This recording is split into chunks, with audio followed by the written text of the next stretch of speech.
The story begins with Tom, an oceanographer, setting off on a yacht trip in the Caribbean with his family, his wife Julia, and their 2 children, Cassie and Ben.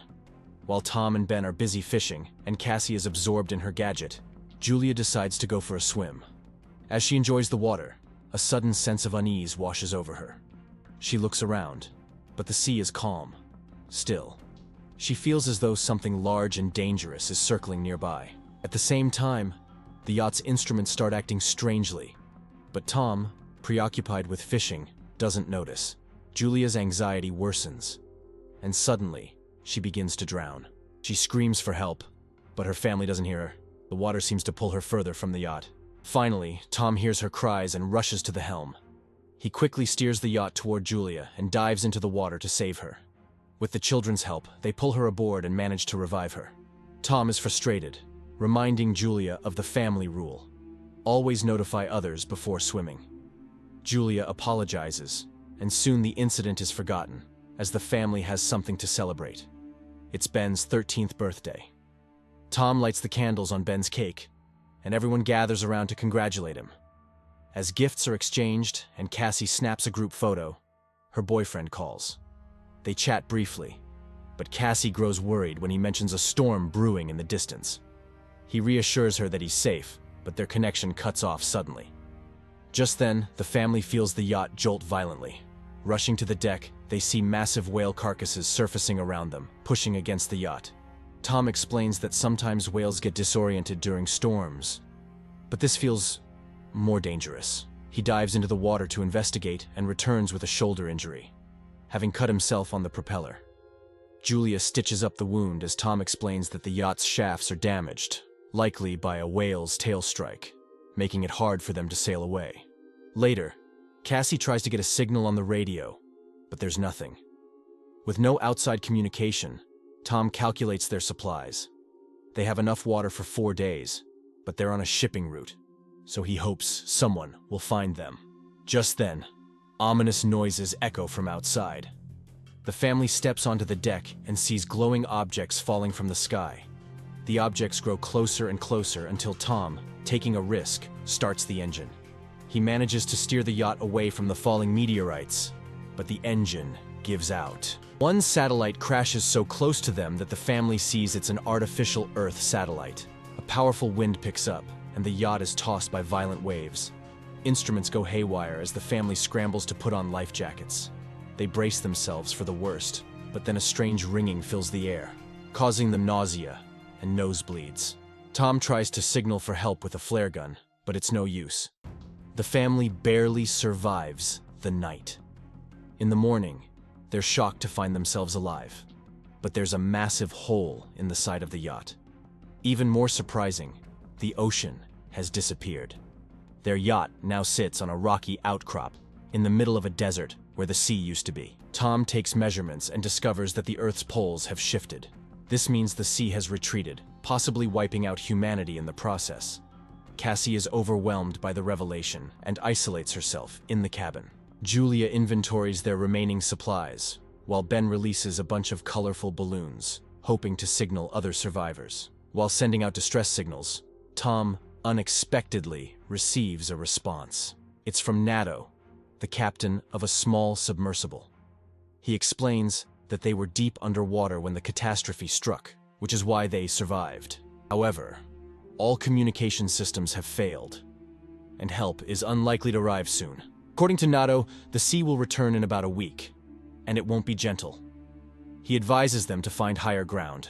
Julia orders the children to pack up, and Tom asks if Nato can save the kids. The submersible is small, and Nato can only take 1 person, but after some persuasion, Tom convinces him to take both children. He provides their coordinates and charts a course to meet Nato. The next morning, as the family prepares for their journey, Tom steps onto the deck and sees a man with a dog approaching. He walks toward the man, offering water, but suddenly the man attacks, punching Tom and stabbing him with a makeshift spear. Julia rushes to Tom's aid, but the dog keeps her at bay. Realizing her husband is beyond saving, she runs back to the yacht with the man in pursuit. He injures her arm, but Julia climbs aboard, and, with the children's help, they barricade themselves inside. Julia hides Cassie and Ben in a locker, handing her daughter a flare gun, telling her to only use it as a last resort. Meanwhile, the attacker breaks down the door. Julia hides in the bathroom, but the man heads to the galley, desperate for food. As he searches the yacht, Julia jumps overboard, hiding beneath the hull.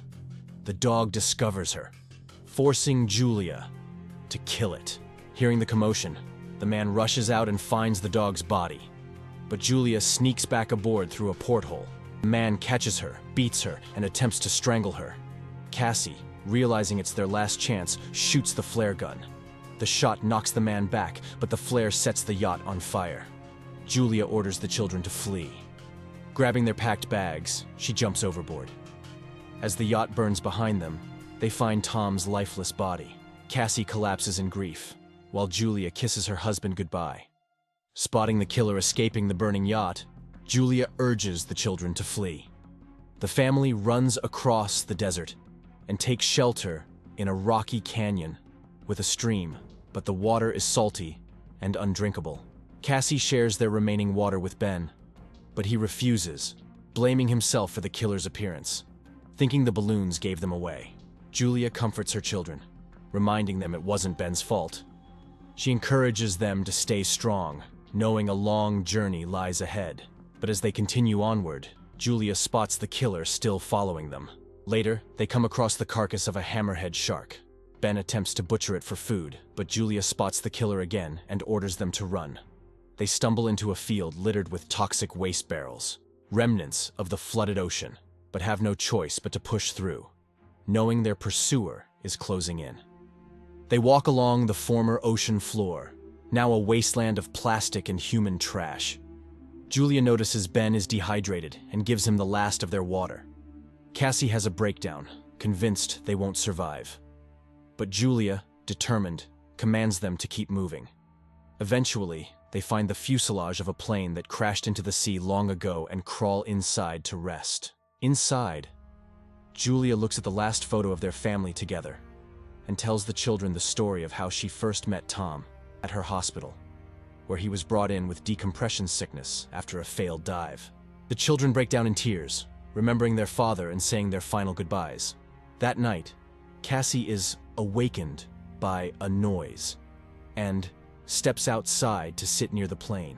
Out of the darkness, the killer approaches her, unaware that she is acting as bait. As he gets close, ready to grab her, Julia ambushes him, stabbing him with a knife. At dawn, the family prepares to continue their journey, but they discover that the killer's body has been scavenged, a clear sign that something even more dangerous than humans lurks in the desert. They move on. Julia consults the map when Ben suddenly runs ahead.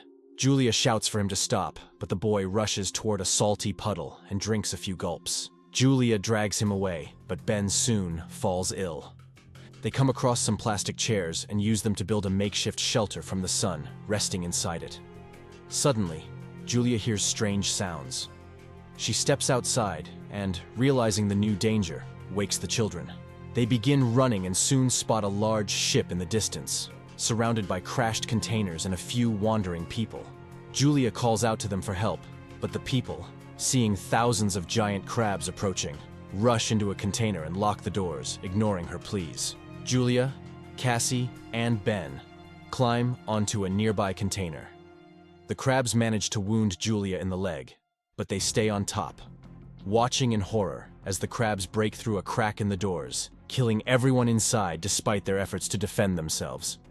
Julia ties a scarf around her injured leg and passes out. The next morning, Julia wakes up alone, terrified. She calls for the children, but soon discovers that the crabs have moved on, and the children had gone down to search for food and weapons. Julia cauterizes her wound, while Ben searches through the containers, finding a small amount of food and water. Julia also finds a radio and contacts Nato. He responds, explaining that he was also attacked by deep-sea arthropods. Based on his observations, the sea will return soon, which is why these creatures have emerged. Julia begs him to save her children, but she's lost the map and isn't sure where to go. Nato fires a flare, and Ben spots the direction. The family rushes toward it, and soon sees a yellow submarine in the distance. However, reaching it is difficult due to the treacherous terrain of the former seabed. Cassie becomes frustrated with her mother's focus on saving only the children, but Julia refuses to answer and pushes them to keep going. They are forced to pass through a canyon contaminated with toxic waste. At one point, they are caught in a rock slide, and Julia becomes separated from the children. She orders them to continue without her. When Cassie refuses, Julia pleads with her to save her brother. Cassie and Ben make it out of the canyon and reach the submarine, but they find it empty. Suddenly, a badly wounded Nato emerges from behind the boat. He admits he has no chance of surviving and tells the children to climb aboard, but Cassie refuses to leave her mother behind and goes back for her. Julia is fending off the emerging crabs, her bullets nearly depleted. Cassie climbs the rock barrier and reaches out to her mother.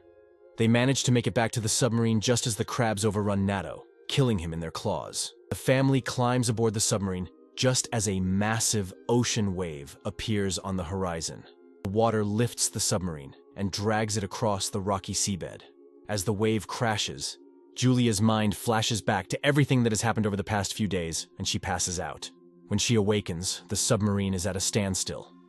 Julia opens the hatch, and the family steps out to find themselves in a ruined city, carried there by the wave. This is where the movie ends.